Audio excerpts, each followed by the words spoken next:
It's Jazz Drum Hang, and I'm Chris Smith. This is part of the series From Rock to Jazz. Of course, James Brown is funk and soul, he's not necessarily rock, but the series is about taking grooves and fills that are in genres that are not jazz and applying them to jazz. Also, it's about realizing that jazz was first. Rock drummers, funk drummers, Clyde Stubblefield, they were influenced by the jazz drummers that came before them. They used jazz grooves, they used jazz fills, jazz sensibility, they applied it to those musics. We're just taking the stuff back to where it came from.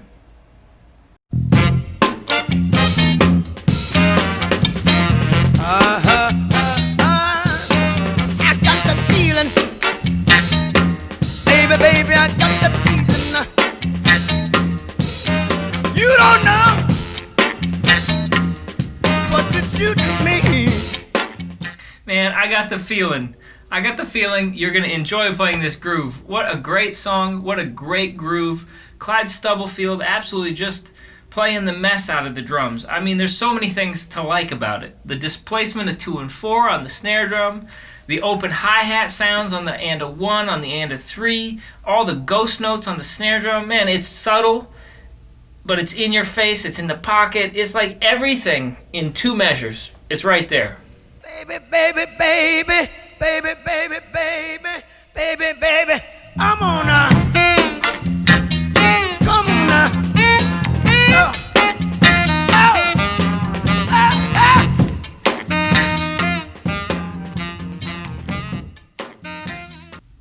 And don't forget, the bridge groove is just as bad. Check this out. All right.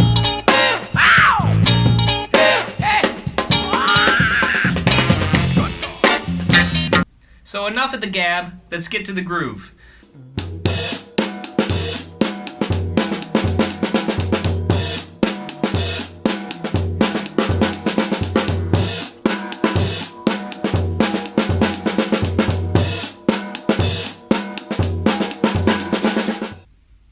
So the guide to Clyde Stubblefield's 2-measure verse groove is right here. I say guide because he was an organic drummer. Yes, this was the base of the beat, but it changed from measure to measure, night to night. It wasn't just a 2-measure drum beat recorded by a machine played over and over, right? He was human. He was like a jazz drummer. Some things changed. Some hi-hat notes, some bass drum notes. It's fluid. But this is your guide. So I'm going to sit down at the drums and play it for you slower than the recorded James Brown version so you can get it in your ears. And also see me play it, which is a big help. So check it out.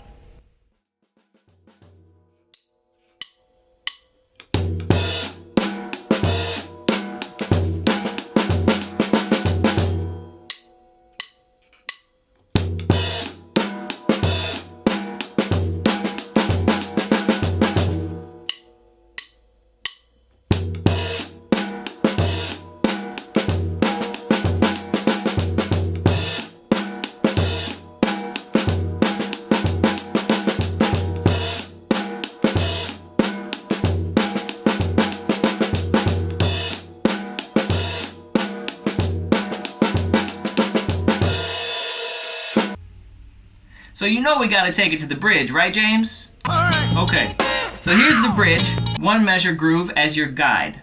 I'll do the same thing now. I'll play it for you on the drums a little slower so you can get it in your ears and you can see it.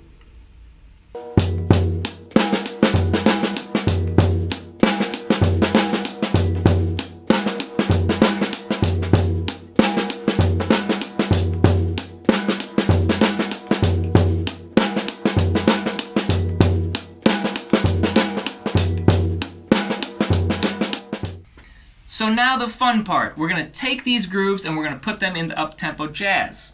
What this means is that Clyde Stubblefield's 16th notes become 8th notes, and his 8th notes become quarter notes. Basically, we're stretching it out. The coordination is the same, but the tempo underneath is going by at a faster rate. So, Clyde Stubblefield's 2-measure groove that looks like this turns into a 4-measure swing groove that looks like this.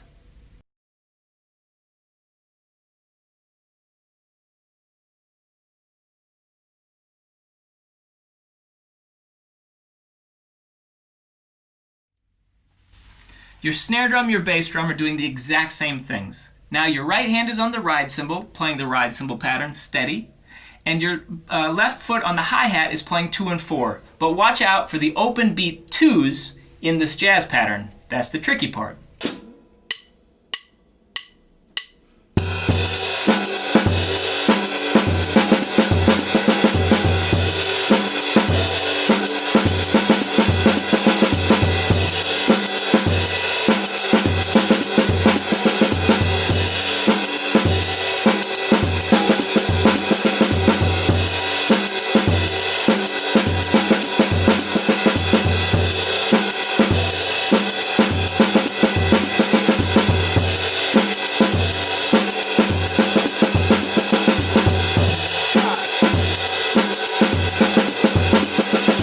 So you know we gotta take it to the bridge, right, James?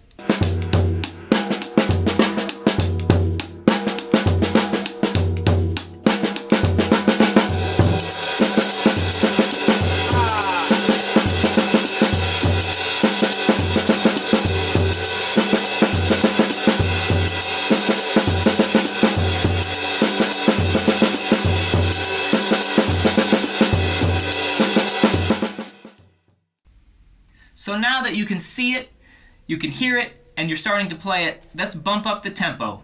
Let's get Clyde going to the tempo he should be, and let's get that ride cymbal working up tempo. Here we go.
So the killer for me in this 4-measure jazz phrase is the 4th measure. Those snare drum notes are challenging, right? I can really play this 4-measure groove, 4-measure comping exercise, whatever you want to call it, only as fast as I can play the 4th measure. But what I've also enjoyed doing is taking either the 1st measure, 2nd measure, 3rd measure, either one of them or all 3 of them, and playing them at even faster a tempo. So really pushing the tempo and really getting the first 3 measures happening for a really nice comping phrase. Check it out.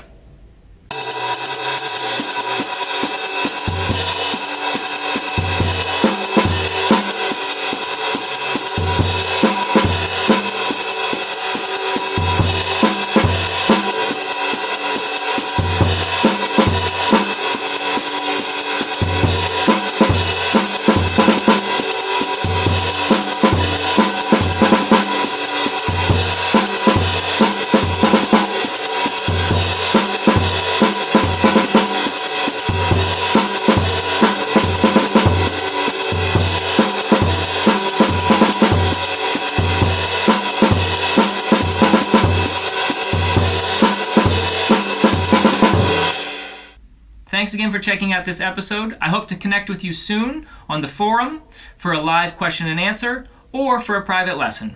Thanks for being a member of Jazz Drum Hang. Stay inspired, and I'll see you again very soon. Take care. Baby, baby, baby, baby, baby, baby.